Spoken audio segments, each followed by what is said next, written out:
NM masuk ya. Karena ini kasus akan merembet kemana-mana nanti ya. Masalahnya ya ke barang-barang undang-undang kesehatan dengan undang-undang kesehatan dan undang-undang perlindungan konsumen. Itu ancaman hukumannya juga 6 tahun gitu. Biarpun aku bukan pengacara kayak Bapak pengacara ya. Itu tuntutannya itu ancamannya juga 6 tahun. Jadi jangan senang dulu gitu loh. Jangan senang dulu. Pak pengacara mau naik, Pak. Sepatah dua kata boleh dah. Jangan senang dulu. Ya, produknya yang ilegal itu Nyimak aja. Seru banget itu pembahasannya. Dabling ini. Ya, gimana? Pak pengacara. Wait ya, saya pakai mic dulu. Wait. RG legal bukan ilegal. Mau legal mau ilegal, tapi barangnya berbahaya terus mau diapain gitu. Terus gua harus bilang apa? Bilang wow gitu.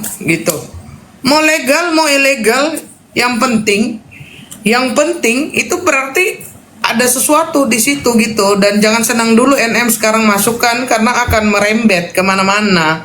Jadi jangankan ini ya, menurut prediksi juga akan banyak nanti orang-orang baru yang bermunculan yang ikut tersangkut kasus hukum dengan adanya masalah NM ini gitu. Akan jadi bumerang. Iya betul. Jadi ini kan ibarat katakan api ini udah dia nyalakan ya. Jangan sampai api ini membakar diri dia sendiri gitu.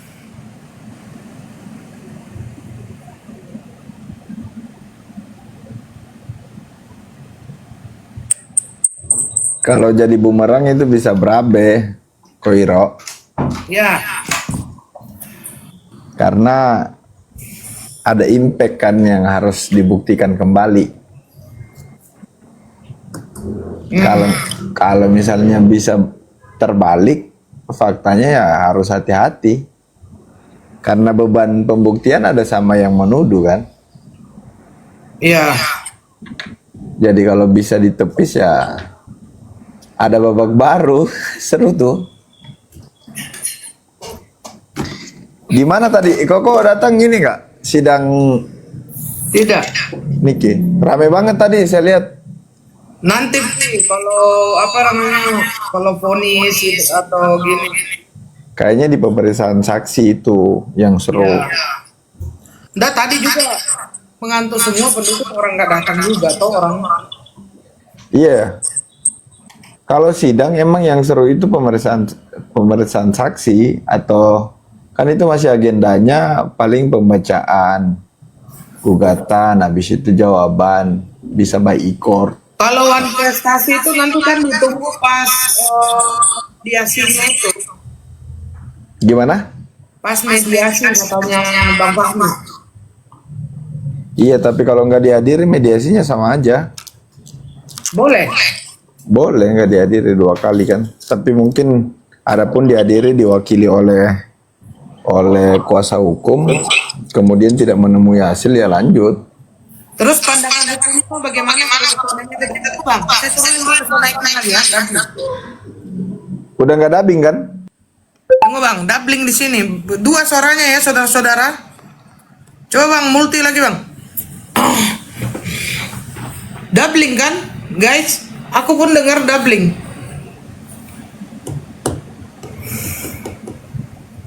Iya betul 2 suara. Iya itu. Tunggu ya. Nah. Cek. Udah pakai mic ini kok. Hah? Aku udah pakai mic. Sama. Tapi di sini nggak doubling. Iya kita aja merasa doubling. Iya. Iya. I don't know what the fucking hell is problem. Aku nanya ya. Iya. Tapi yang masalah sekarang itu kalau memang one prestasi itu terus dia nggak datang lagi terus macam mana nanti? Kan nggak boleh kalau misalnya sidang minimal dia datang untuk agenda mediasi itu harus dia datang. Kalau dia nggak datang mediasi pertama, mediasi kedua masih ada kemungkinan sidangnya akan ditunda 2 minggu, kemudian 2 minggu itu normal karena kan diberikan kesempatan waktu kan biasa majelis melihat seperti itu. Apakah ada kendala atau tidak, maka ditunda untuk mediasi kedua. Tapi kalau misalnya sampai pada agenda keempat kemudian tidak datang, tidak memberikan jawaban, tidak datang mediasi tanpa keterangan yang jelas, itu kan bisa first take. Itu bahasanya. First take itu bisa diputus secara sepihak, bisa bisa dianggap menyetujui gugatan kan, bisa dianggap menyetujui gugatan. Jadi dia harus datang, nggak boleh nggak datang. Makanya pasti seharusnya dia datang. Tapi tidak harus dari pihak tergugat yang datang. Kuasanya pun bisa. Dia boleh memberikan kuasa untuk menghadiri mediasi ataupun misalnya untuk menghadiri sidang. Itu boleh diberikan kuasa. Hanya kalau menurut saya Kalau mediasi itu harus persetujuannya dia, apa dia punya keterangan dan hakim yang mengambil kesimpulan. kalau misalnya untuk diwakili mediasi itu kan biasa kalau di dalam kuasanya menunjukkan ada pemberian delegasi dikuasakan untuk boleh menghadiri mediasi itu boleh. Tapi ada juga biasa pengadilan yang meminta kalau untuk menghadiri mediasi atau mengambil keputusan di mediasi harus pakai surat kuasa istimewa kan? Surat kuasa istimewa itu dari notaris. Tapi pada praktiknya saya pun pernah dulu ketemu majelis hakim. Katanya kalau misalnya ada di dalam surat kuasa khusus yang diberikan dari pemberi kuasa ke penerima kuasa ke pengacaranya, terus ada frasa, ada kata-kata bahwasanya boleh menghadiri mediasi, mengambil keputusan, mengadakan perdamaian dan lain-lain, itu boleh dianggap sah. Jadi walaupun dia nggak datang, tapi ada kuasa hukumnya bisa datang ya nggak apa-apa. Tapi kemungkinan nggak mungkin sih kalau menurut saya nggak mungkin tergugat nggak datang. Mungkin masih ditunda untuk datang. Jadi kemungkinan besar datang karena kalau dia tidak datang, dia sama halnya memberikan persetujuan bahwasannya gugatan itu akan diputus secara sepihak dan itu tidak mungkin dilakukan. Kayak gitu kok. Terus ini kalau saya bicara ini terus doubling soalnya. Iya, kenapa suaranya kita doubling? Tapi kalau di saya tidak ada apa-apa. Saya dengar suara di situ kayak pecah sekali kalau kita bicara. Sebenarnya tidak. Gitu kan. Gimana? Saya keluar dulu. Bisukan. Enggak, HP 2 nyala. Ini sekarang nggak doubling kan? Nggak doubling sekarang kan? Nah, begitu memang harus gantian kayak orang ini. Kayak orang naik di mana itu harus gantian tuh. Memang berarti yang bukan saya yang bermasalah, Pak pengacaranya yang bermasalah. Terus coba sekarang doubling nggak? Cek. Doubling nggak? Enggak kan? Anda. Oh ya, saya udah pakai headset. Kalau Tadi pakai seandainya mic. kasusnya yang DRG itu, Bang, yang coba tanggapannya Abang yang apa ya namanya menyalakan Persekusi. undang-undang kesehatan sama perlindungan konsumen. Udah dipanggil di kepolisian, Bang. Ya emang kan kalau misalnya ada produk, misalnya kayak gini. Kalau terkait produk kecantikan itu kan masuk dalam undang-undang kesehatan pasti aturannya karena ada jenis-jenis obat yang bisa digunakan dan tidak boleh digunakan. Tapi dalam undang-undang itu pasti selalu aturannya menjelaskan terkait apa bahan yang tidak boleh digunakan. Kalaupun misalnya ada bahan yang ditentukan tidak boleh digunakan, bisa digunakan dalam keadaan tertentu atau anjuran tertentu. Contoh ya, kalau di dalam KUH pidana itu biasa dijelaskan kan kegiatan aborses, biar kita nggak kena ban ya. Aborses itu kan nggak boleh dilakukan. Tapi bunyinya di dalam aturan itu aborses dalam ketentuan, dalam tidak ketentuan, kurang lebih seperti itu, yang tidak diatur dalam ketentuan. Contoh seperti zat narko. Zat narko itu kan boleh ada dipakai di dunia kesehatan, tapi kenapa bunyinya penyalahgunaan zat? Nah, sebenarnya boleh dalam ketentuan yang sudah ditentukan dalam aturan. Nah, kalau kita bicara terkait produk, terus dibilang produknya dan memang terbukti produknya itu menyalahi daripada aturan, entah seperti overclaim atau ada bahan-bahan seperti merkuri, hidrokinon yang dicantumkan di dalamnya, itu bisa kena undang-undang kesehatan seperti yang kita lihat sidang kemarin di Makassar. Ada Mira Hayati, ada apa ya, bagian daripada perusahaannya FF ya. Nah, di situ memang jelas ada zat berbahaya di dalam situ. Jadi kalau misalnya terbukti dan memang ada barangnya, kemudian ada aduan juga dari masyarakat, ada bukti, ya seharusnya diproses secara hukum. Karena selain daripada melanggar undang-undang kesehatan, ada undang-undang perlindungan konsumen. Apa yang melanggar daripada undang-undang perlindungan konsumen? Undang-undang perlindungan konsumen itu mengharuskan, salah satunya ada dalam aturan, setiap barang yang dijual atau benda yang dijual itu harus dengan keterangan yang jelas.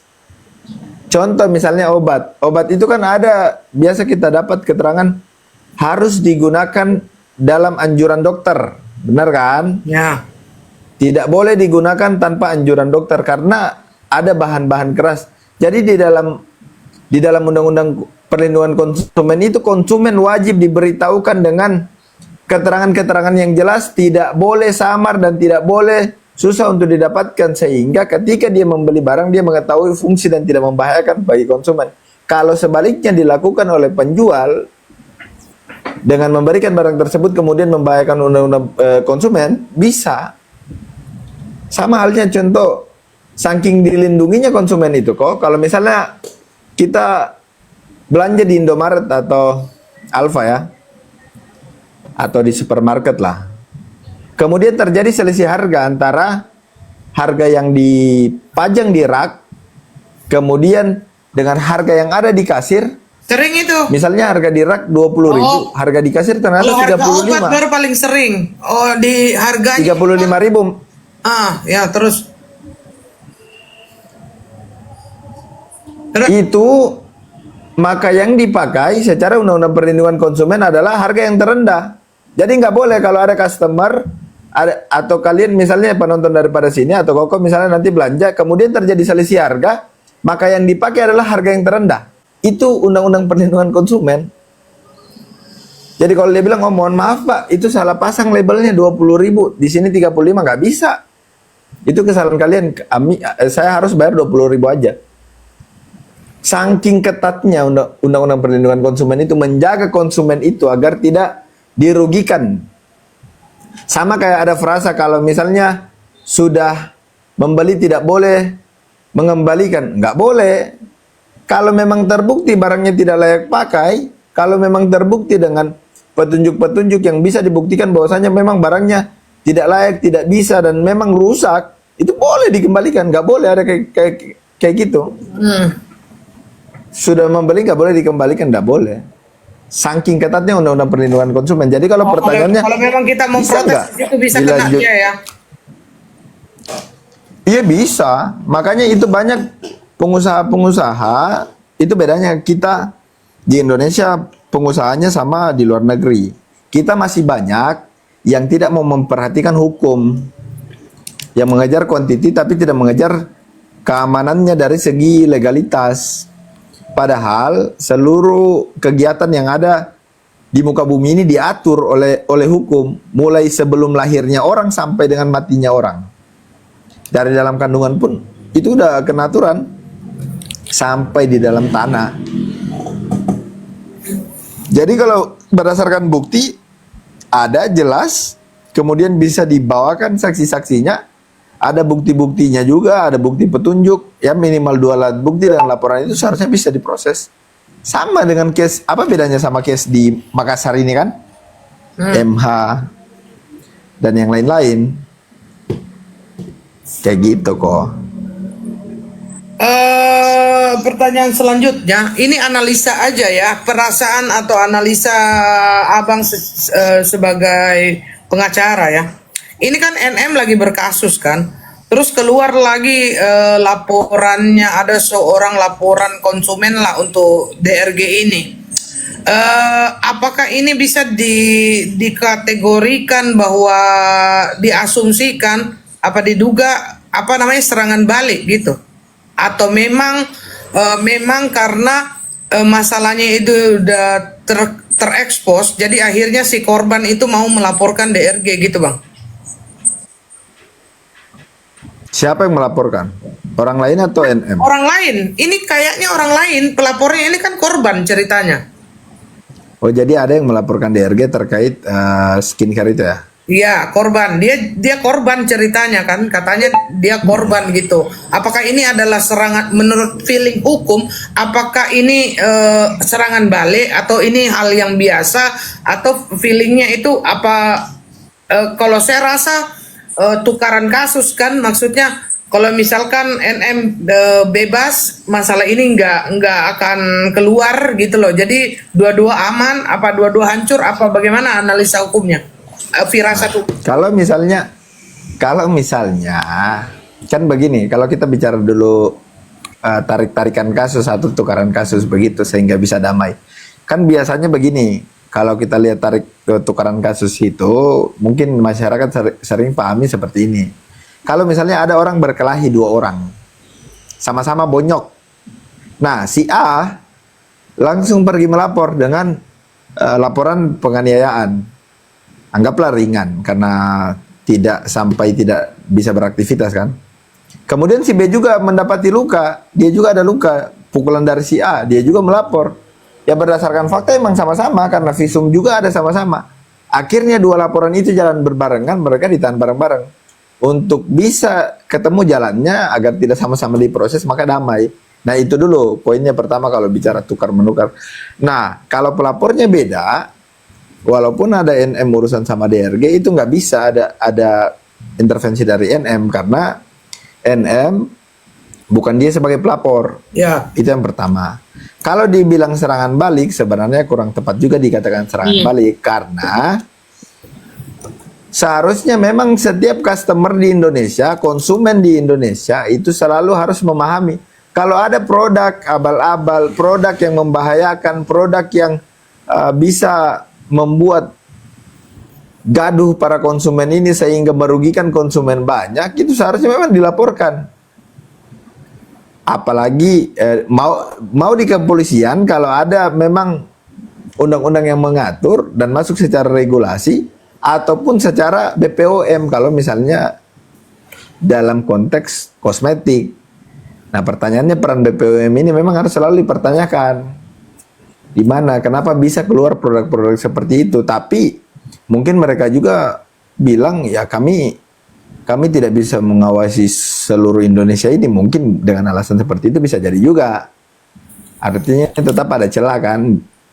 Hanya kalau dibilang serangan balik, ya ini perkara yang harus diselesaikan oleh DRG kan. Kalau jadi menurut abang pengacara itu, ini terpisah lah ya kan? Ini kebetulan gitu kan? Ya, berarti terpisah. Enggak, karena ada tadi netizen bilang itu udah ada 4 laporan untuk DRG dengan korban yang berbeda gitu bang.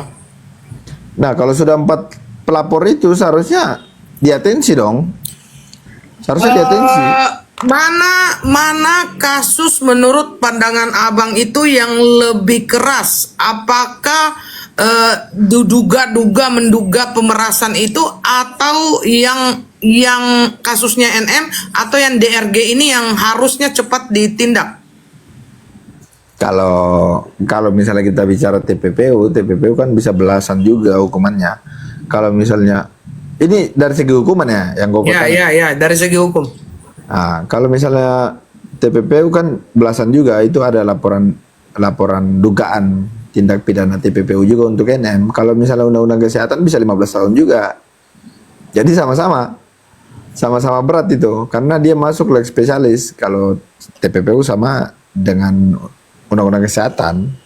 Oke. Jadi sama-sama Menurut berat. pandangan hukumnya Abang, kalau seandainya one prestasi ini berhasil, apa keuntungan yang untuk NM secara hukumnya? Mama, kasih.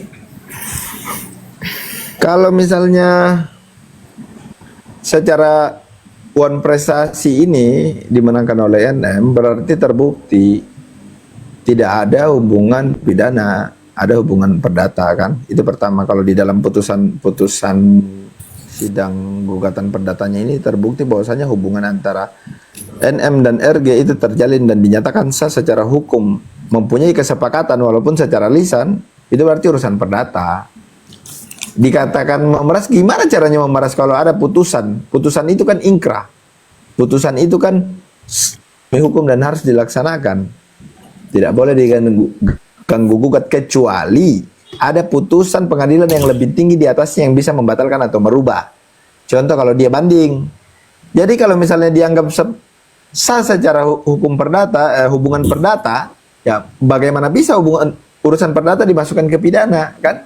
Itu pertama.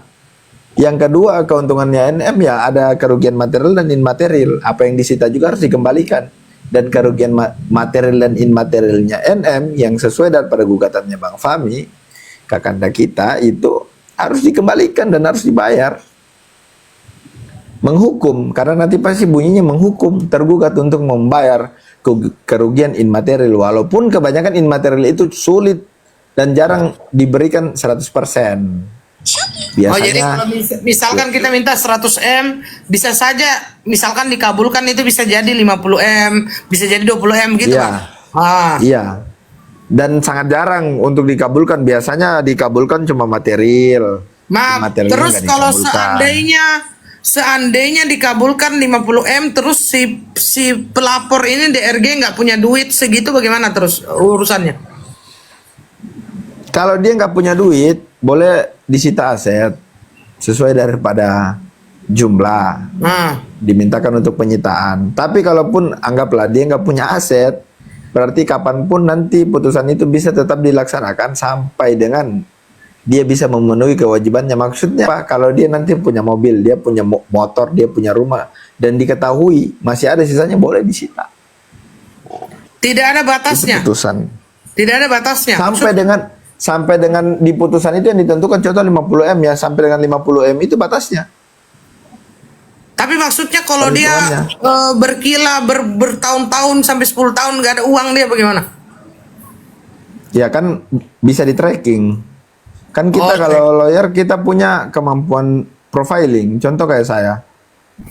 Kayaknya semua ya. Saya nggak tahu kalau yang anak-anak muda ya. Karena kalau saya masuk di kantor saya, itu kan kita pasti nge-profiling orang. Orang kita dapat nomor itu kita udah bisa profiling. Kita udah bisa tahu orang ini kayak gini, kayak gini, kayak gini. Checking ataupun aset-aset itu kan bisa kalau kita profiling lebih dalam lagi dengan kebutuhan-kebutuhan khusus dengan keterangan-keterangan yang baik, seharusnya bisa didapatkan. Aset itu nggak bisa disembunyikan kecuali asetnya di atas namakan orang lain, karena secara legal standing aset itu dikatakan sah kecuali milik atau nama pribadi orang tersebut. Gitu. Nah, kalau Bang Fahmi itu menyatakan bahwa maksudnya dia optimis sekali one prestasinya ini berhasil kan, karena pertama mungkin kayak maksudnya ada perjanjian kayak kontrak bilang nanti setahun lagi saya bayar ya, ada juga dibilang ada juga pembayaran 2 kali gitu. Ada juga maksudnya diomongin itu bahwa tidak perlu, maksudnya ini saya kasih kamu duit, tapi maksudnya nanti kamu itu barangku ini kamu review yang bagus ya, gitu loh. Nah, menurut pandangan hukum Abang ini harusnya menang apa gimana nih? Kalau saya begini, saya itu sepakat dengan gugatannya Bang Fahmi terkait one prestasi, tapi tidak melibatkan turut tergugat contoh turut sertanya antara kepolisian dengan kejaksaan. Karena kalau kita bicara wan prestasi kok, berarti sesuai daripada perikatan atau kesepakatan. Cukup pihak yang ada di dalam. Udah cocok. Hanya maksud saya, kenapa dipakai turut tergugat? Itu, kalau dia mau pakai turut tergugat, untuk meminta perlindungan hukum dari Kejaksaan dan Kapolri, seharusnya PMH. Akibat penyitaan dan lain-lain, saya nggak tahu isi gugatannya ya, karena saya belum baca detailnya. Tapi kalau misalnya ada turut tergugat di situ, boleh, tetap boleh kalau misalnya ada PT yang itu yang dimaksud, ada DRG dan suaminya. Nah itu kan boleh, tetap karena ada masuk di dalam kesepakatan itu menurut saya. Tapi tidak digunakan, tidak diturut sertakan antara kepolisian dan kejaksaan. Karena kan kalau kita bicara perikatan kontrak dan perjanjian itu menutup untuk seluruh pihak dan berlaku sebagai undang-undang, kurang lebih seperti itu bunyinya. Jadi khusus untuk para pihak itu saja, kok masuk pihak dari luar, itu yang pertama.